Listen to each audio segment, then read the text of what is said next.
We gather and worship every week for many reasons. Most of the time, we're seeking something different and some things that are the same.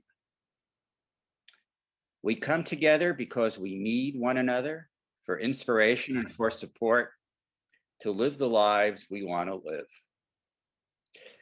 to be people we can be proud of. Today, we come to think about what it means to live with purpose, to be courageous, to care and speak up for others, and to know ourselves.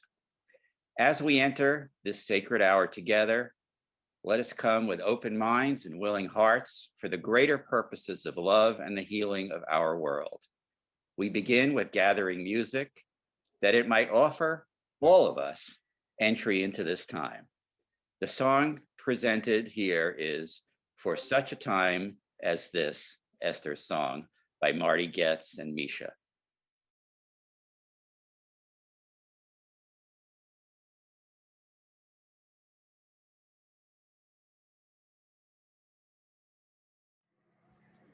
Good morning.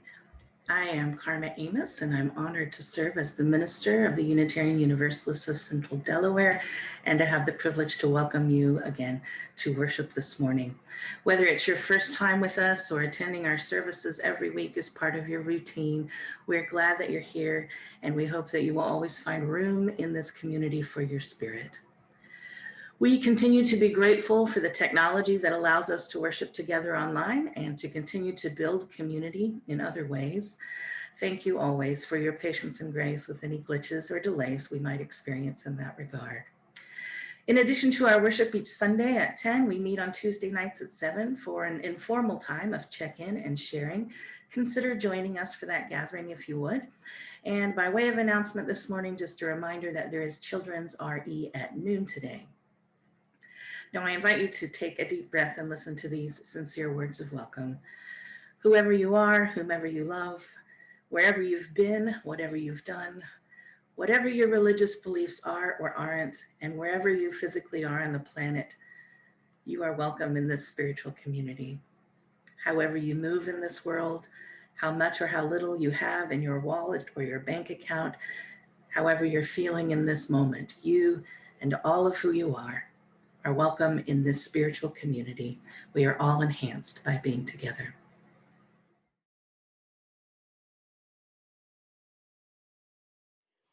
Good morning.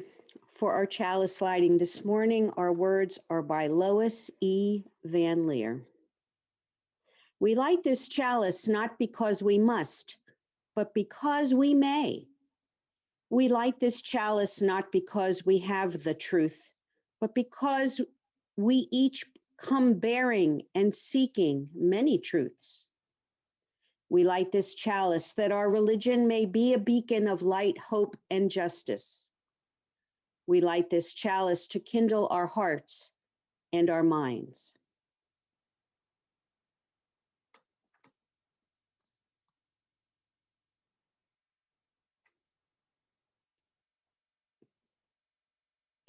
And now, if you'll join me in our unison affirmation, the words are in our chat box.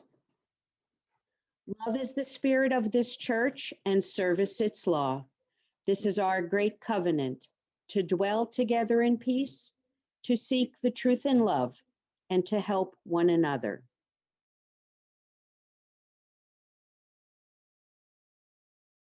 There is more love somewhere. I can feel it. There is more love somewhere. I'm gonna keep on till I find it. Till I find it. There is more love somewhere. Oh, help me hear it. There is more somewhere. There is more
For our UU moment in the month of February, in honor of Black History Month, we are highlighting some of our UU ancestors of African heritage. Historically, African Americans are Protestant, particularly Baptists and Methodists. Today, we want to tell you about Frances Ellen Watkins Harper.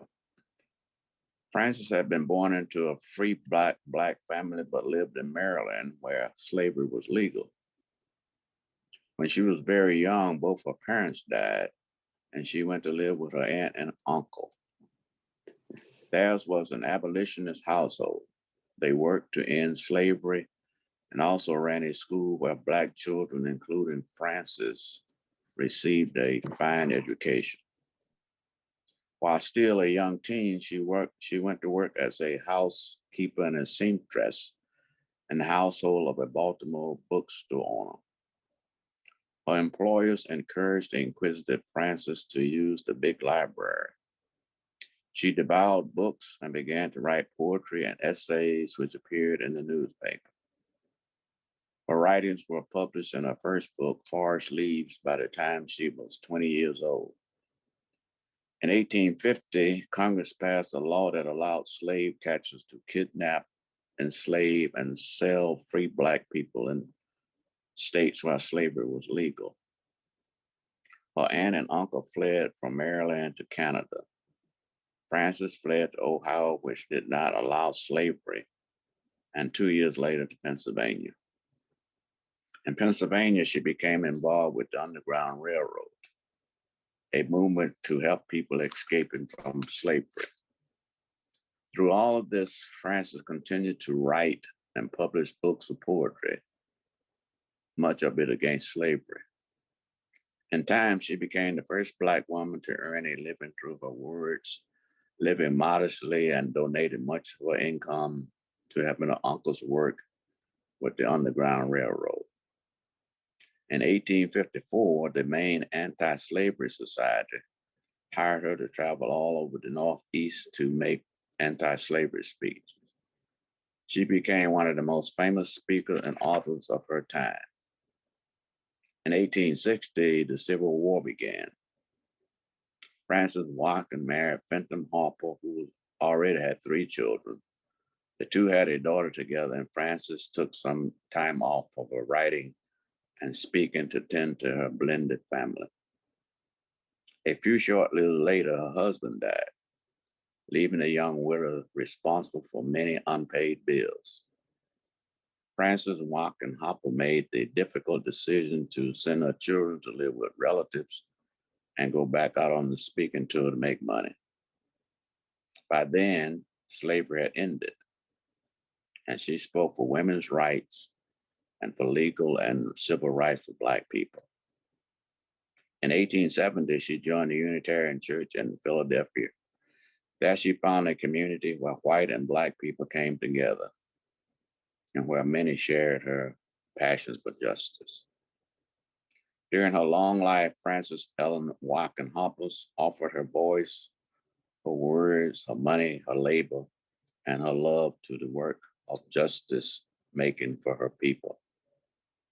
She used her voice and privilege as an educated free Black woman to raise awareness of the plight of Blacks in the United States after the Civil War. We honor her memory and place among our UU ancestors. It is now our time of joys and concerns when we offer one another the opportunity to share very briefly what is most on our hearts right now. Life celebrations and concerns. As you do so, we invite you to light a candle in your own space. Through the action of sharing and kindling a flame, we give energy to our best thoughts, meditations, sympathies, celebrations, and prayers. We hold these as sacred in our collective hearts. At this time, we invite you to change your view to gallery view in the upper right corner of your screen so that you can see everyone who is here.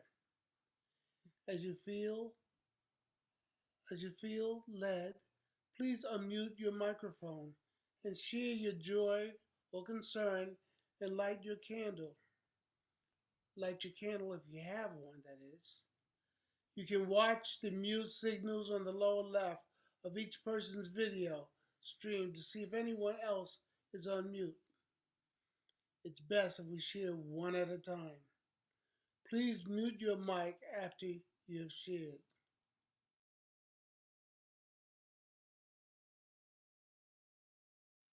We light one final candle for the joys and concerns that were not spoken by those of us here, and in solidarity with others in our community who will not be with us today.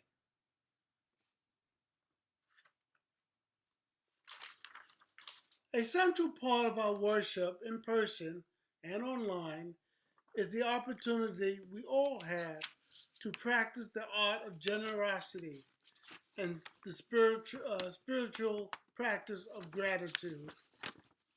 Our gifts to UUCD are what allowed this congregation to thrive with a common vision to nurture our spirits, build community, and change the world. We're grateful. We're grateful to you for the many ways you support our community, including your financial pledges and offerings. Your gifts matter, and it's one of the ways that you make this world a better place. UUCD has a commitment to be generous ourselves by supporting nonprofit agencies that can accomplish our goals in a more efficient manner. Usually we support our different nonprofit. However, through June of this year, we have chosen the Food Bank of Delaware as our only beneficiary because we are keenly aware of the desperate need our neighbors have to feed their families. Please consider donating to them and mentioning that you are doing so as a member of our congregation. Thank you for your passion and your generosity. For those who are making pledges or who want to contribute to this community, you may continue to write checks and mail them to us, or you can give online. There are instructions to do both of these things on our website, uucd.org. Just click Support UUCD on the menu bar. You can do that now, this offering song, or at any time that's convenient.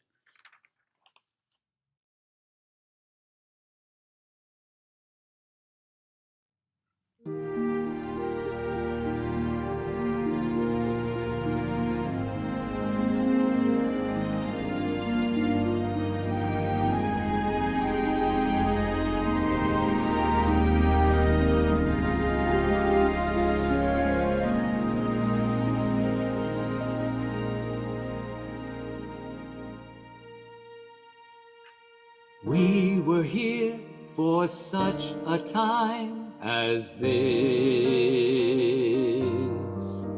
when all that's dear is on the line. We must take the risk. It may not be all that we would hope for. It may not be all that we would wish. But when a chance for deliverance exists, and there are evils that we can resist, we must take the risk for such a time as this.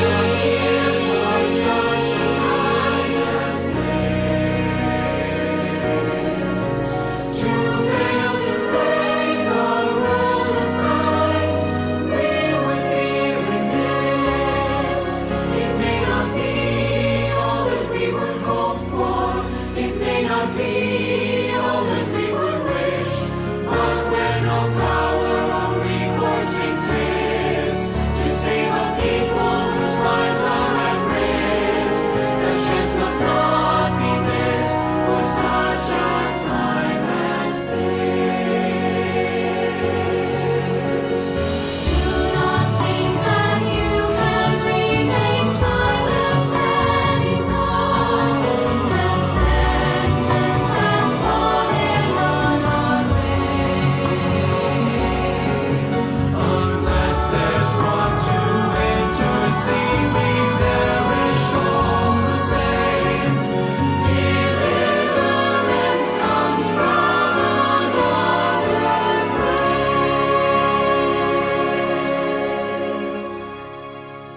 We are here for such a time as this.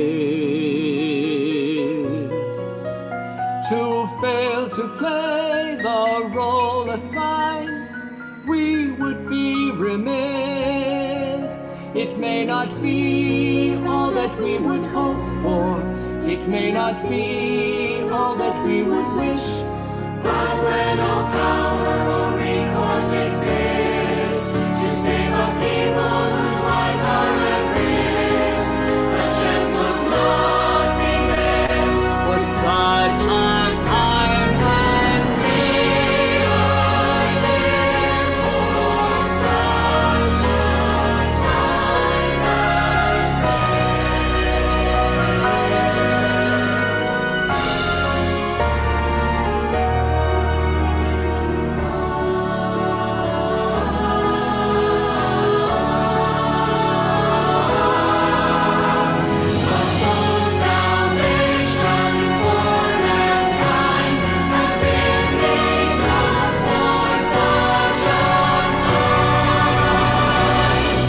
For such a time as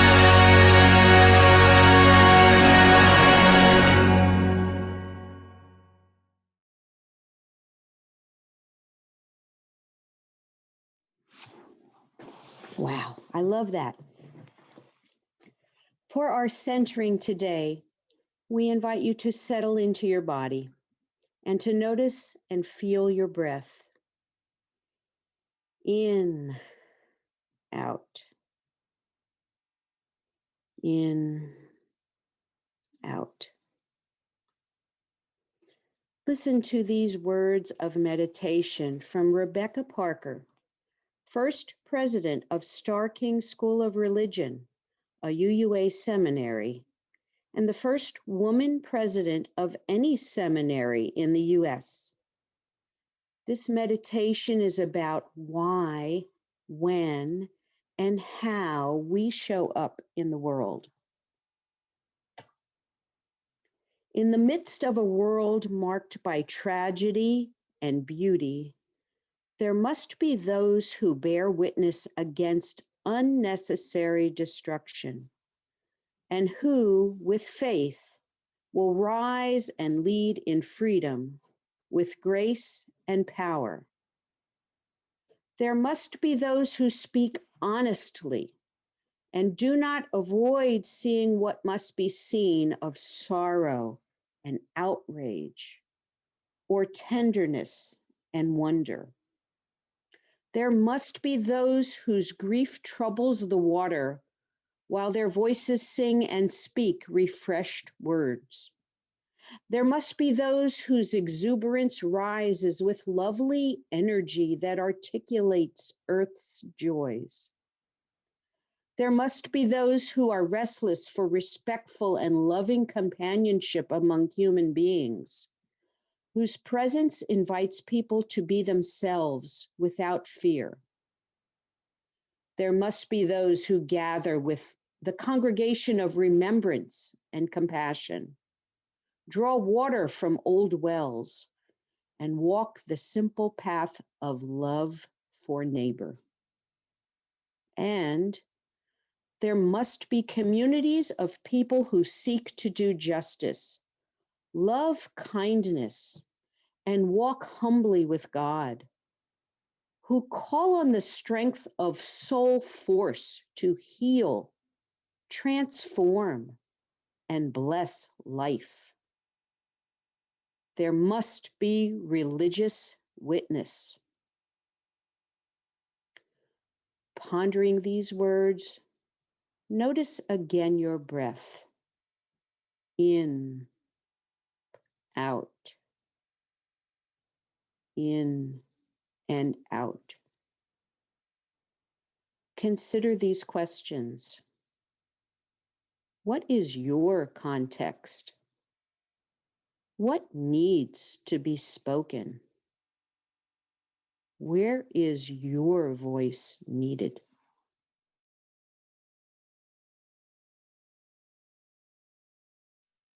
The following reading is from Aisha Hauser.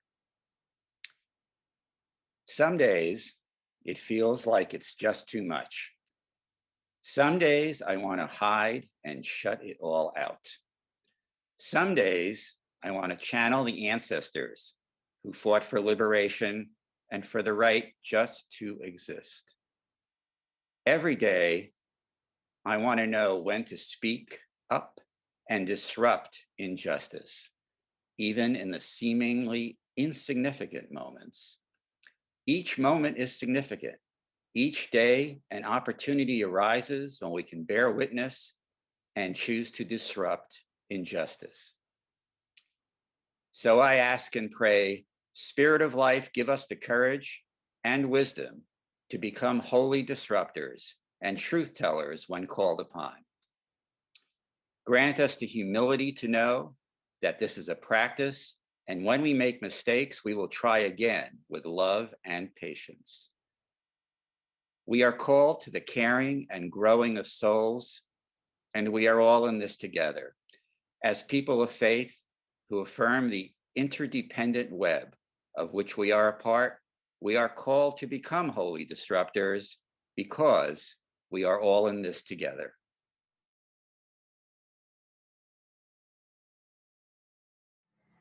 Thanks. This coming Thursday is the Jewish holiday of Purim, which inspires our topic and our reflection for today.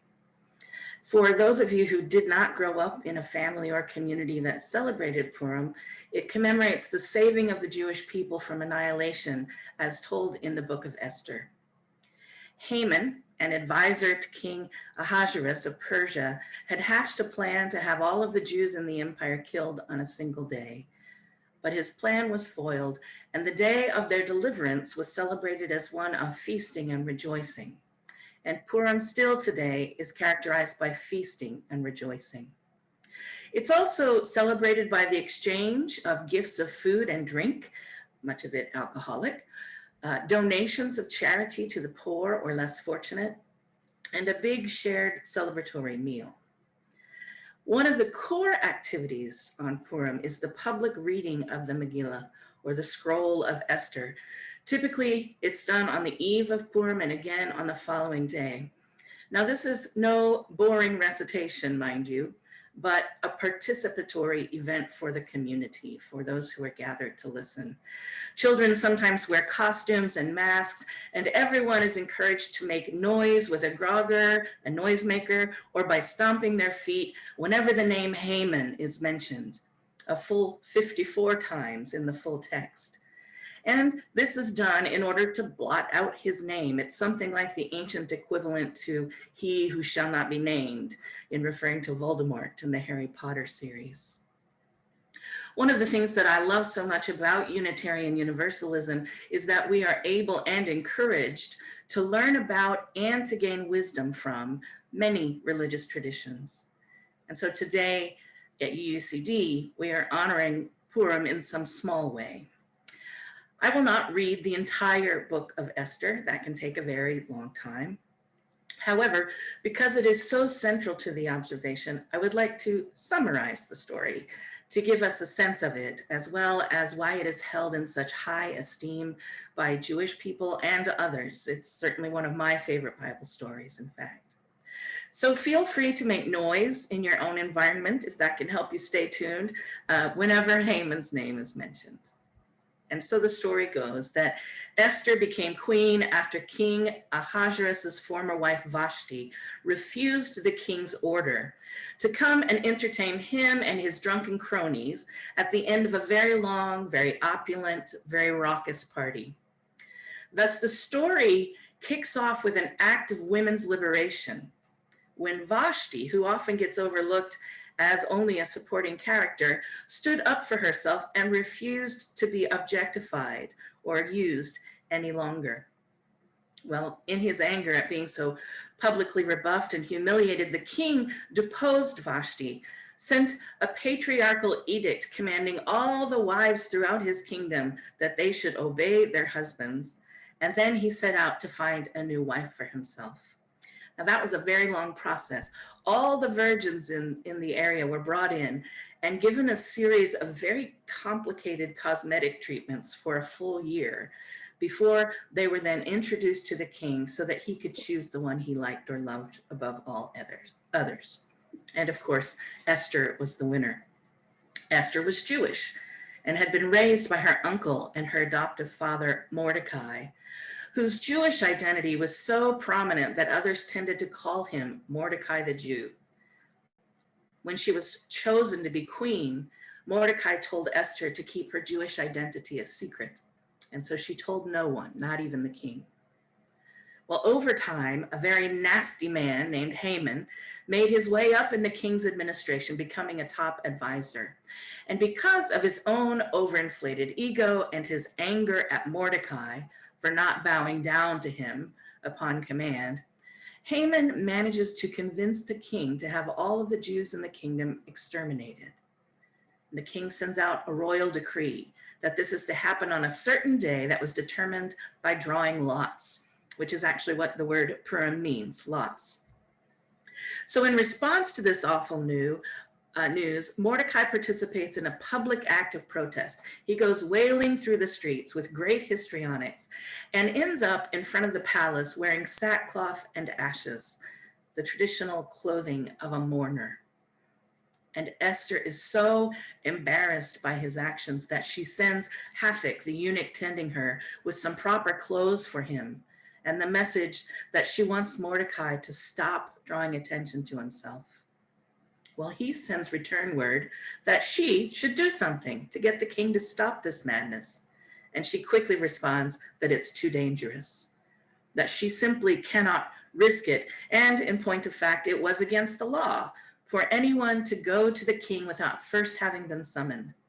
Anyone who did so risked capital punishment. Well, when Mordecai heard this, he sent word back. And by this time, you have to imagine that this go-between Hathach is pretty exhausted. Anyway, Mordecai sends harsh words back that challenge Esther to consider whether or not maybe, just maybe, it is her calling, her duty, the time in her life to which all of the others have been leading, for her to intervene on behalf of the Jewish people, her people.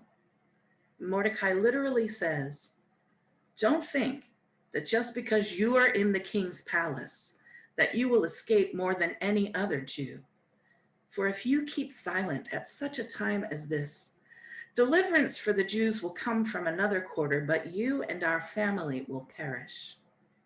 Who knows, he says, but perhaps you have come to royal dignity for just such a time as this.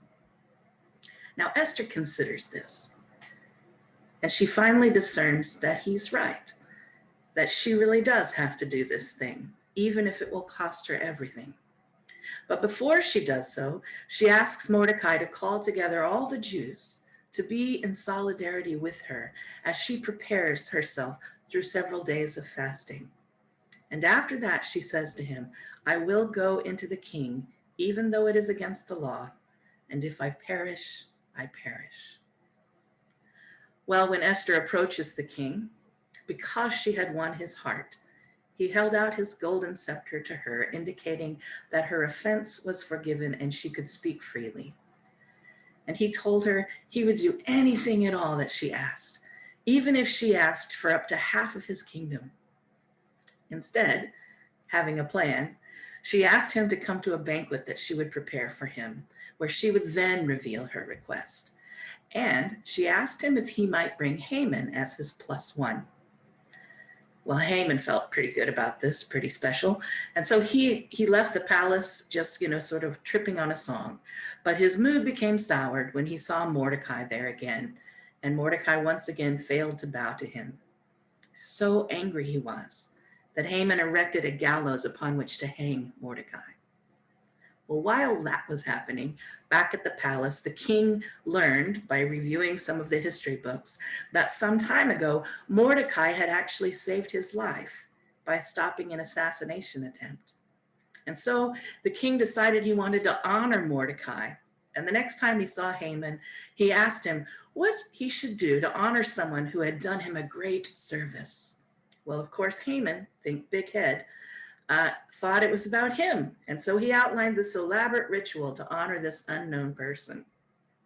And then the king said, "That is a fantastic idea. Please do this for Mordecai the Jew." Well, you can imagine Haman's reaction, but he did it reluctantly. Esther prepared the banquet, and the king and Haman both attended. And at one point, the king said, "What is it that you wanted to ask me for?" And he reiterated again that he would grant her request, even up to half of his kingdom. And she answered in front of both of them that if she really had gained his favor, she wanted him to spare the life of her and her people. And she essentially came out as a Jew and told him about the plot that someone had devised to destroy and annihilate her people. Well, the king responded with anger and incredulity. Who would do such a thing? And then Esther dramatically pointed and said, "This wicked Haman." And then after some more drama and in a true demonstration of karma, the king ordered Haman be hanged on the very gallows that he had built to kill Mordecai. The king also gave Haman's house to Mordecai and various and sundry other rewards, and at Esther's request, he did revoke the order to exterminate the Jews. Mordecai and Esther were vindicated, and for all the Jews there was throughout the land light and gladness, joy and honor. They celebrated with a grand feast and a holiday named Purim that is still celebrated today. So that's the story. And there's a lot that we might take from the story. Stories are like that. When we listen to someone tell a story, factual or fictional, it often opens our imaginations and our hearts, allowing us to make connections and gain insights for our own lives. This is the reason so many cultures tell stories, not only to teach and inspire, but to aid in the formation of one's character. Esther's one of those stories. And the portion I'd like to focus on today is that pivotal moment in the plotline where one person, closeted and fearful, went through a time of discernment to clarify and understand her own calling and role in the world, essentially gaining courage and inspiration to make a difference in the lives of so many others. It's actually a pretty good model for how many of us might ask ourselves similar questions about our own purpose. What are our gifts and opportunities? What situations of injustice do we witness that need to be changed? And what, if anything, are we individually poised to do about that in our own spheres of influence? As I think about these questions, and I've thought a lot about these questions as someone whose job it was for many years to help other people discern their calling. As I think about those, there are some things I notice from the story that might be takeaways for us, just a couple. I noticed that Esther's life, her whole life, had kind of pushed her to this time and place. And she had to think about what her own life was telling her. One of my favorite books about vocation is by Parker Palmer, and it's entitled "Let Your Life Speak," which is an old Quaker phrase. And he says that what he learned from that phrase was this admonition: before you tell your life what you intend to do with it, listen for what it intends to do with you. Before you tell your life what truths and values you've decided to live up to, let your life tell you what truths you embody, what values you already represent. I think Esther learned something about that, and it's really a good question for each of us to ponder. Palmer goes on to say something that could have been written about Esther herself, I think.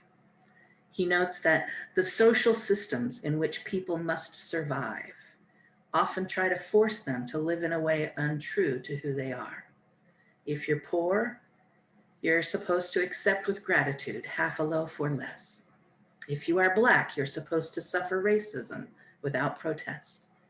If you are gay, you are supposed to pretend that you are not. You and I may not know, but we can at least imagine how tempting it would be to mask one's truth in situations of this sort because the system threatens punishment if one does not. But in spite of that threat, or because of it, the people who plant the seeds of movements make a critical decision. They decide to live divided no more. They decide no longer to act on the outside in ways that contradict some truth about themselves that they hold deeply on the inside. They decide to claim authentic selfhood and act it out. And their decisions ripple out to transform the society in which they live, serving the selfhood of millions of others. Esther had to wrestle with that question of authenticity for herself. Part of seizing the moment and answering her call to speak up for her people meant that she had to bring her own identity into the open. She had to come out about who she really was. And when she did, she gained courage and was able to say yes to the opportunity before her, even though she was afraid. All of us would do well to consider these kinds of questions that I mentioned before. Who are we? What gifts and talents do we have that we could offer the world? What opportunities lie before us to make a difference in the lives of other creatures, even if it's only one? All of us can help improve the quality of life for others in a million different ways, some of which are likely only ours to do. Our lives place us in situations that yearn for our unique response, our voice, our action. I don't know about you, but I've ended up in locations and in the company of people I would never have predicted. And in those situations, there have occasionally been opportunities for me to add my voice or act in some way. Sometimes I've done so. Those are the times I mostly feel good about, even when they don't turn out the way I hoped. Other times, I've been too frightened and have held back and not offered my voice. And almost always, those are times I later regret. The other thing I notice about Esther's story that rings true for me is that even when Esther knew what she had to do, she did not do it on her own. She was the only one who could, in fact, go and speak to the king, but she didn't just do that. She also called together the rest of the Jewish people to be in solidarity with her as she prepared, even if they were only doing so spiritually. In other words, she activated her support system to help her bolster her courage, because with that, she was able to do more than she thought she could. I've also had that experience. When I know that the people who love me are in my corner, I am so much stronger than I would be if I was only wrapped in my own self-doubts or inhibitions. Knowing that other people who share my values are with me, even just in prayer or offering moral support, allows me the freedom to imagine myself capable of putting those values into action in the places I can when the opportunities arise. So what are your opportunities right now? Are there things that you are in a place to be able to say or do that perhaps others aren't? Maybe that's because of your proximity to a situation. Maybe it's about your expertise or authority on a given subject. Maybe it's just the fact that some people will listen to you when they would not listen to others. Could this be such a time as this that you might risk being a bit riskier and responding to those opportunities? And if you're not sure what your specific purpose is in life, your calling or vocation, could this be such a time when you might spend some time and energy discerning that? Doesn't mean you have to enroll in a new educational program or change careers, though I suppose that could happen. But it could be as simple as claiming your voice on a particular matter. Are you even open to the fact that you possess unique gifts? Your life path, though probably not as you would have plotted it out, has and will put you in places when the stage is set for you at such a time as this or that to come out and be you, offer what you have. And if you do, it could change everything. I want to encourage you to think about these things, maybe even talk it over with a trusted friend. I do have every confidence that Esther's story has a Purim gift to offer us, no matter our religious backgrounds, if we'll only be open to receive it. And my hope today is that we will. I'm going to attempt to share our closing song, if that works, which is I Am Willing by Holly Near, also a favorite of Unitarian Universalists. Sing along in your own environment if you're able.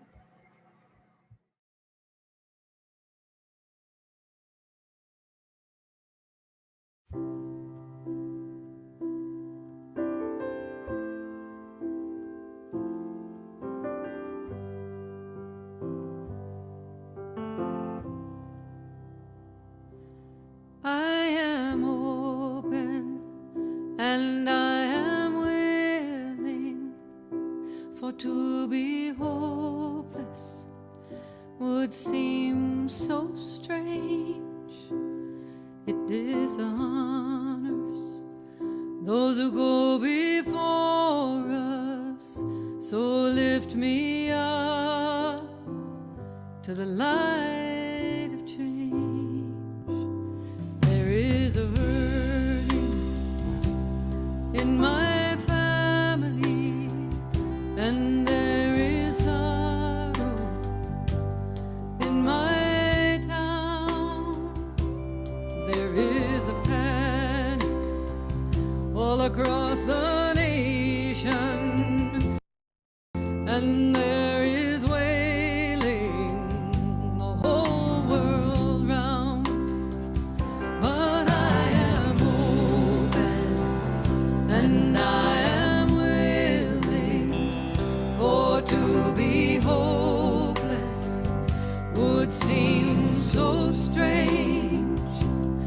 It dishonors those who go before us, so lift me up to the light of change. May the children see more clearly, and may the elders be more wise. May the winds of change caress us, even though they burn our eyes. But I am open and I am willing, for to be hopeless would seem so strange. It dishonors those who go before us, so lift me up to the light of change. Give me a mighty yoke to hold my confusion, and give me a desert to hold my fears. Give me a sunset to hold my wonder, and give me an ocean to hold my tears. But I am open and I am willing, for to be hopeless would seem so strange. It dishonors those who go before us, so lift me up to the light of change. Please join me in the words to extinguish our chalice. I've copied those into the chat box. We extinguish this flame, but not the light of truth, the warmth of community, or the fire of commitment. These we carry in our hearts until we are together again.